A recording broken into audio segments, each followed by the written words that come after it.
messieurs, bonsoir. L'entretien exclusif de Télé Sahel reçoit ce soir comme invité le directeur général de la Société nigérienne du pétrole, le colonel Ali Sebou Hassan.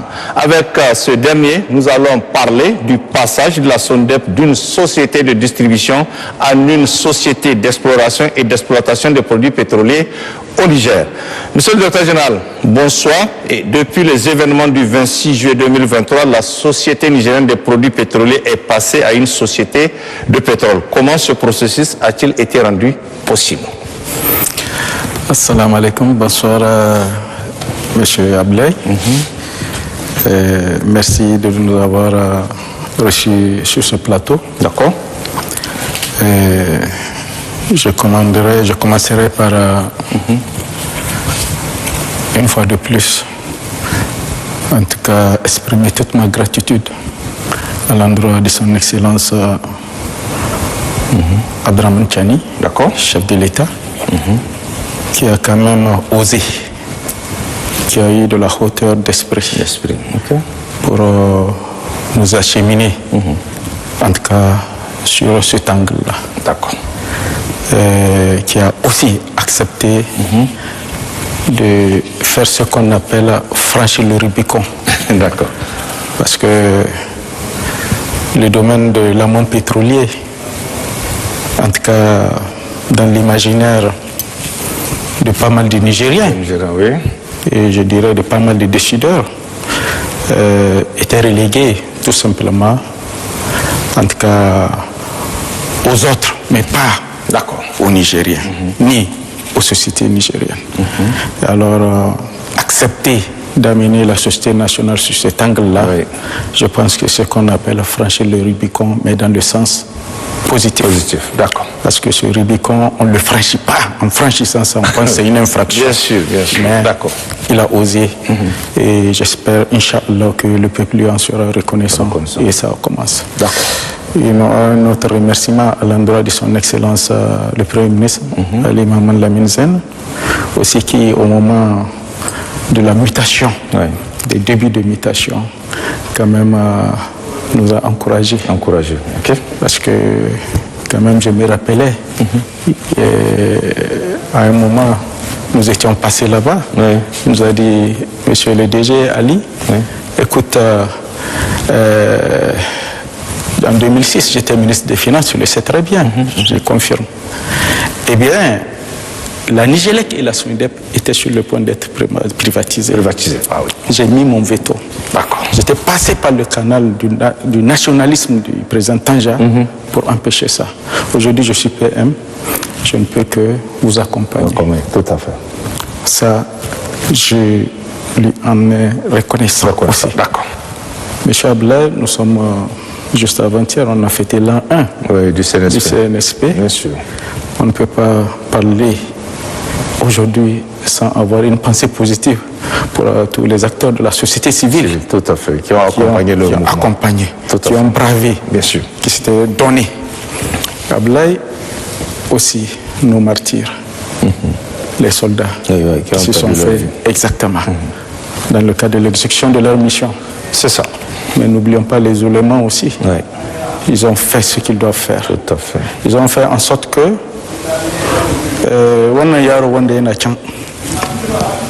il a su c'est quoi Kunut. Aujourd'hui, Kunut là, c'est dans le vocabulaire. Tout à fait. De l'autre côté. Bien sûr. D'accord. Eh bien, Ablaye, permettez-moi, s'il vous plaît, de rendre hommage aussi au monsieur qu'on appelle l'homme qui répète pour la dernière fois, le ministre de l'administration territoriale du Mali. C'est ça. Honnêtement, avec le ministre des Affaires étrangères du Mali et le ministre de la fonction publique du Burkina, qui une fois au plateau des Nations Unies, quand même a défendu le Niger. Voilà. Donc voilà un peu. Eh bien, c'est juste pour planter le décor. Bien sûr. Passer des sociétés de pétrole et de distribution à sociétés de pétrole, c'est tout un cheminement. Mais d'avance, déjà, je me suis dit que le président avait ça en tête. Ok. Non, mais il fallait juste l'encourager lui montrer les voies. D'accord. Et vraiment, il n'a pas hésité. S'il vous plaît, Ablaye, ce processus-là, moi j'ai pris service le 2 octobre. Le 2 octobre 2023. D'accord. Eh bien, les directeurs de l'amont pétrolier de la SONIDEP, ils m'avaient trouvé avec de la documentation montrant qu'il y a eu déjà un consortium qui s'était mis en place avec des sociétés étrangères et la SONIDEP. Et dans ce cadre-là, il y a eu même des financements que la SONIDEP a eu à faire.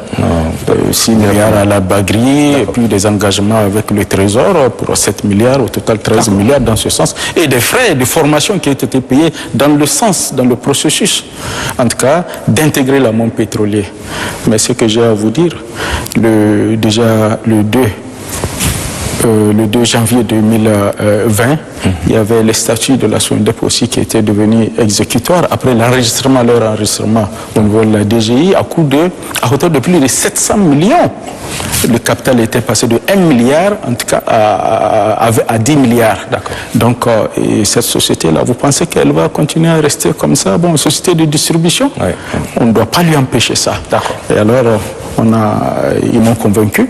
Et je leur ai dit, mais attention, ce que vous êtes là en train de dire en matière de ce que nous avons comme potentiel probable, éprouvé, partons sur la base du prouvé, qui est peut-être à un pourcentage à peut-être 20-25%, mais quand vous convertissez ça en baril, c'est extraordinaire. Alors une fois, nous étions partis aussi en mission au Congo, vous me le permettez, on était partis au Congo, croyez-moi, avec le directeur amont pétrolier. Sincèrement, j'ai vu comment est-ce que le Congo, en tout cas avec la manne pétrolière, ils ont transformé leur pays. Bien sûr. C'est extraordinaire, ça bouge, tu sens le pétrole partout. Alors, de retour, croyez-moi, on a une fois rempli, on a demandé au président, il nous a écoutés, en tout cas, il nous a écoutés. Et c'est parti. Et donc, le 26, pas forcément le 26, mais avant le 26, jusqu'au 26, amont pétrolier, société nigérienne, 0. Et il aurait fallu le 2 mars pour que ça soit acté. D'accord. Et là, le président, il avait ça dans son schéma. Il a mastiqué, il a digéré. Allez-y. Et vraiment, je pense que je suis convaincu d'une chose. Le Niger ne peut que lui être reconnaissant. Et avec ces 2 grands projets, vous me le permettez, de l'irrigation et la vision dans le domaine du pétrole, je pense que déjà le pari est gagné. D'accord. Merci. Des gros investissements sont attendus dans le cadre de cette mutation. Avez-vous réellement les moyens de cette nouvelle politique de l'entreprise, M. DG? Monsieur Ablaye, merci. Oui. Il y aura de gros investissements parce qu'il s'agit de l'amont pétrolier. D'accord. C'est vrai. C'est une question qui vient à point nommé. Parce que partout où nous apprenons, la SONIDEP ne peut pas, la SONIDEP n'a pas les moyens. On a entendu ça. Oui, je pense qu'il faut qu'on fasse attention et qu'on garde notre calme.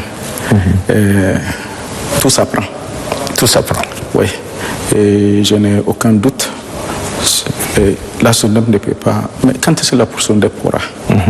Juridiquement, les textes sont là. D'accord. Passer à l'action, ça n'a pas été le cas.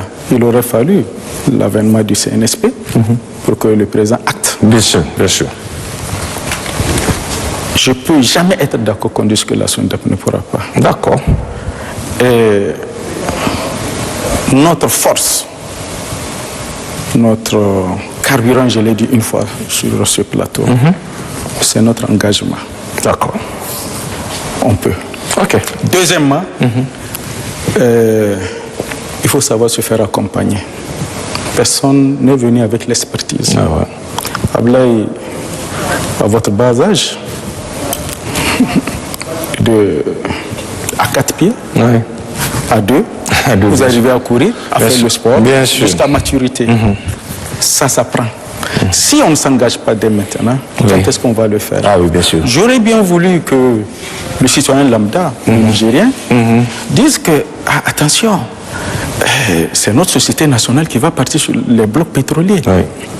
Ah ben écoutez, même si elle va partir pour échouer, elle n'a qu'à essayer. Oui. Je vous ai parlé du Congo tout à l'heure. Tout à fait. Je vous jure, Ablaye, croyez-moi, ils nous ont fait quelques sachets cadeaux. Sur les sachets, il y a le logo de la Société nationale de pétrole du Congo. Il y avait, en tout cas partout c'est écrit Congo, SNPC. Dans l'aéroport, il suffit juste de te voir avec des sachets CNPC, le respect est là. Ah oui. On te facilite tout. D'accord. Parce qu'il s'agit de leur société. De leur société nationale. Nous devons faire bloc derrière notre société de pétrole. D'accord. Au lieu de nous, en tout cas, mouler dans des allégations. Oui, non, il faut encourager. On a notre partenaire. D'accord. Ablaye, et je n'aimerais pas faire les choses de manière hasardeuse, je vous l'ai dit. Et ce partenaire-là, actuellement, les gens sont en salle. D'accord. Le club juridique avec les différents responsables de l'amont pétrolier de la SONIDEP. Honnêtement, il n'y a pas de repos. D'accord. Nous n'aimerons pas tomber dans les travers d'avant. Aujourd'hui, Ablaye, il y a beaucoup de choses qui nous font mal. Parce que juridiquement, on a raté beaucoup de choses. Et on est liés. On veut se défaire, ce n'est pas possible parce que juridiquement, tu es lié. Oui, bien sûr. Et aujourd'hui, je vous jure que le temps que ça va me prendre, ça me prendra ce temps-là. Il faut qu'on regarde les contours de ce texte juridique-là. Je n'aimerais pas qu'on nous prenne en otage. Pour éviter les erreurs. Honnêtement. Donc vraiment, je pense sous peu, je vous dis, cette semaine ou tout au plus, je pense que le PDG de la société sera là, solennellement, avec le ministre du Pétrole, le Premier ministre certainement, qui va l'interroger chez le président, son Excellence, pour procéder à la... Donc, ce partenaire, nous ne l'avons pas choisi par hasard. Nous avons froid. Les gens peuvent spéculer. Nous avons froid.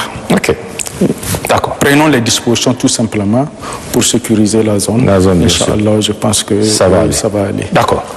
Monsieur le docteur général, qu'est-ce qui va changer fondamentalement dans la vie de cette société avec ce cap que vous venez de prendre? Qu'est-ce qui va changer fondamentalement? Ablaye, d'abord, sachez que le fait même que la société ait une envergure, une dimension internationale. D'accord. C'est quelque chose. C'était quelque chose. C'était déjà quelque chose. Oui, franchement. Donc, on n'a pas de doute. En tout cas, dans sa vision et dans ses agissements, à travers, en tout cas, ce que nous avons comme orientation en ce qui concerne notre bras armé, qui sera sur les blocs pétroliers, notre filiale, j'aimerais dire. Je n'ai aucun doute que tout va se transformer. Parce qu'aujourd'hui, nous sommes là, nous sommes tractés. Nous sommes accompagnés par l'aval pétrolier. L'activité traditionnelle de la SONIDEP, c'est ça qui est là en train de nous accompagner. On espère sous 1 an et demi, 2 ans, que les tendances se renversent, que véritablement la mayonnaise prenne et que véritablement ça soit l'amont pétrolier qui va tirer l'aval pétrolier. Dieu merci. En tout cas, pour le changement, on n'a aucun doute là-dessus. D'accord. Monsieur DG, tout à l'heure, vous avez dit que vous êtes arrivé à la tête de la SONIDEP le 2 octobre 2023, si j'ai bien retenu. Comment, depuis votre arrivée à la tête de cette société, comment se porte la SONIDEP? Parce qu'on savait que cette société avait eu des difficultés auparavant. Vous étiez arrivé le 2 octobre. Et du 2 octobre aujourd'hui, comment se porte cette société? Ablaye, peut-être ce serait un peu trop de vous renvoyer la question. Je sais que si vous sortez tout à l'heure, si votre compteur est au rouge, vous allez passer à une station d'essence. Ça passe. Vous voyez, l'activité principale de la SONIDEP, c'est l'approvisionnement en hydrocarbures de qualité. Et ça, nous n'avons pas dérogé à ça. Depuis qu'on a pris service des événements du CNSP à aujourd'hui, il n'y a pas eu de pénurie. Il n'y a pas eu de rupture. Il n'y a pas eu de rupture. En tout cas, de super. Il n'y a pas eu de rupture de gaz GPL aussi. Qui aujourd'hui, ce n'est même pas dans les foyers. Qu'on a connu par le passé. Oui, jusqu'au moment où, je ne sais pas, au mois du Ramadan. Généralement, c'est le mois du Ramadan qui a cette cassure-là. Mais croyez-moi, aujourd'hui, personne n'a senti qu'il y a rupture. Ça, c'est un élément d'appréciation. Bien sûr, monsieur D. Eh bien, monsieur Ablaye, il y a un baromètre qui permet de mesurer. C'est quoi? c'est notre conseil d'administration qui nous juge. Si la gestion est mauvaise, si la gestion, en tout cas, elle est bonne, c'est à travers le conseil d'administration, le président du conseil et les administrateurs. Ouais, et on est passé en conseil d'administration le 16 mai, je crois, 2024 courant. Et en conseil d'administration extraordinaire aussi.